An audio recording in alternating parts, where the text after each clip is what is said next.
श्री स्वामी समर्थ. तुम्हा सर्वांचे आपल्या चॅनलमध्ये खूप खूप स्वागत आहे. चातुर्मासाला सुरुवात ही झालेली आहे. देवशयनी म्हणजेच आषाढी एकादशी ते देव उठणे म्हणजेच कार्तिकी एकादशी हा काळ चातुर्मास असतो. यावर्षी चातुर्मास हा 25 जुलैला सुरू झाला असून 20 नोव्हेंबरला चातुर्मास संपत आहे. भगवान विष्णू जेव्हा क्षीरसागरात शेषनागावर निद्रावस्थित जातात तिथून सुरुवात होते ती चातुर्मासाला. आणि ह्या चातुर्मासात भगवान विष्णूंचा पृथ्वीवरील अंश हा जास्त वाढलेला असतो. आणि आपल्याला माहितीच आहे की चातुर्मासात घराघरात अधिकाधिक पूजा, सेवा, पारायणे, मंत्रपठण, व्रतवैकल्ये ही होत असतात. कारण चातुर्मासाची सुरुवात ही होते भगवान विष्णूंच्या सेवेपासून. त्या पाठोपाठ श्रावणात भगवान शंकर म्हणजेच महादेवाची सेवा, त्यानंतर आगमन होते आपल्या सर्वांचे लाडके गणपती बाप्पा, त्यानंतर येतो तो पितृपक्ष, त्यानंतर येते ते शारदीय नवरात्र जेव्हा आपण आपल्या कुलदेवीची भरभरून उपासना करतो, आणि त्यानंतर दिवाळी, आणि त्यानंतर येते ते कार्तिकी एकादशी जेव्हा चातुर्मास हा समाप्त होतो. तर या चातुर्मासात आपल्याला बाकीच्या सेवा, व्रतवैकल्ये तर करायचीच आहेत, परंतु या संपूर्ण चातुर्मासात तुम्ही भगवान विष्णूंची कोणतीही एक सेवा, जी आम्ही तुम्हाला पुढे सांगणार आहे, त्यापैकी कोणतीही एक सेवा जर तुम्ही संपूर्ण चातुर्मासात दररोज फक्त सुतळ, विटाळ, मासिक धर्म सोडून दररोज केली, मग तुम्ही ती संकल्पयुक्त करा किंवा विनासंकल्प करा, तर तुम्हाला 100% चांगले अनुभव येतीलच येतील. कितीही प्रखर पितृदोष, गृहदोष किंवा इतर काहीही कोणत्याही अडीअडथळे जे तुमच्या कामात येत असतील ते पूर्णपणे निरसन होतील, याची मी तुम्हाला खात्री देते. फक्त तुम्ही ही सेवा मनोभावे केली पाहिजे. तर ह्या चातुर्मासात भगवान विष्णूंची सर्वात प्रभावशाली सेवा म्हणजेच विष्णू सहस्त्रनामाचे पठण. जर तुम्ही रोज 3 वेळा विष्णू सहस्त्रनाम पठण केले तर तुमच्या आयुष्यातील कितीही मोठे कोणतेही संकट असू देत ते निश्चितपणे निरसन होणार म्हणजे होणारच. तुम्ही दिवसातून कधीही तुमच्या सोयीनुसार, सवडीनुसार पठण करू शकतात. नाही 3 वेळा शक्य तर निदान 2 वेळा किंवा दिवसातून 1 वेळा तरी दररोज या चातुर्मासात तुम्ही विष्णू सहस्त्रनामाचे पठण हे अवश्य करा. त्यासोबतच तुम्ही या चातुर्मासात रोज व्यंकटेश स्तोत्रमचे पठण हे अवश्य करा.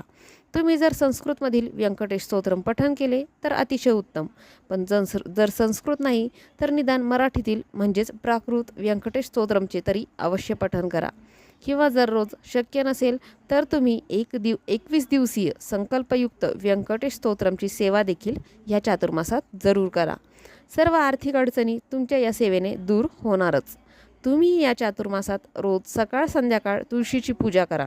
म्हणजेच तुळशीला हळद, कुंकू, अक्षता असेल तर एखादे फूल वाहा आणि रोज सकाळ संध्याकाळ तुळशीजवळ गाईच्या शुद्ध तुपाचा किंवा तेलाचा दिवा लावा. रोज सकाळी तुळशीला पाणी घाला. फक्त प्रत्येक रविवार आणि प्रत्येक एकादशी सोडून रोज तुम्ही तुळशीला जल अर्पण करा. आणि शक्य असेल तर तुळशीला प्रदक्षिणा देखील घाला. किंवा मग तसेच तुळशीसमोर हात जोडून उभे राहून 11 वेळा ओम नमो भगवते वासुदेवाय नमः या मंत्राचा जप करा. कारण तुळस ही भगवान विष्णूंना अतिशय प्रिय आहे आणि म्हणूनच तुळशीला विष्णुप्रिया असं देखील म्हणतात. आणि जेव्हा तुम्ही तुळशीची पूजा करतात तेव्हा ॲटोमॅटिकली भगवान विष्णू हे देखील तुमच्यावर प्रसन्न होतात. तसेच ह्या चातुर्मासात तुम्ही दररोज तुमच्या देवघरातील पांडुरंग किंवा भगवान विष्णू किंवा बाळकृष्णाच्या फोटो किंवा मूर्तीला एक तुळशीपत्र अवश्य अर्पण करा. शक्य झाले तर रोज विष्णू सहस्त्रनामावली देखील तुम्ही म्हणू शकतात.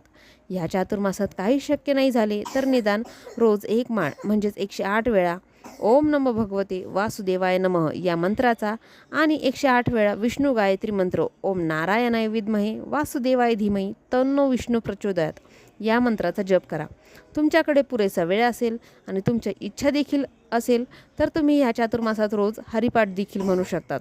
तर ह्या सेवेंपैकी तुम्हाला जितक्या जास्तीत जास्त सेवा करणे जमेल तेवढ्या तुम्ही करण्याचा नक्की प्रयत्न करा.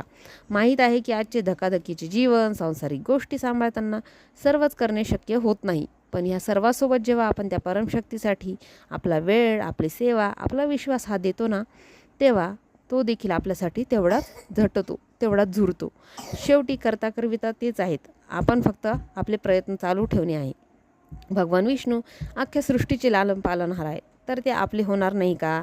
नक्कीच जेव्हा आपण आपल्या अंतःकरणातून त्यांना पुकारणार तर ते देखील 100% आपल्यासाठी धावून येणारच येणार. फक्त त्यासाठी आपला विश्वास, आपला भाव, आपली श्रद्धा ही खरी आणि पवित्र असली पाहिजे.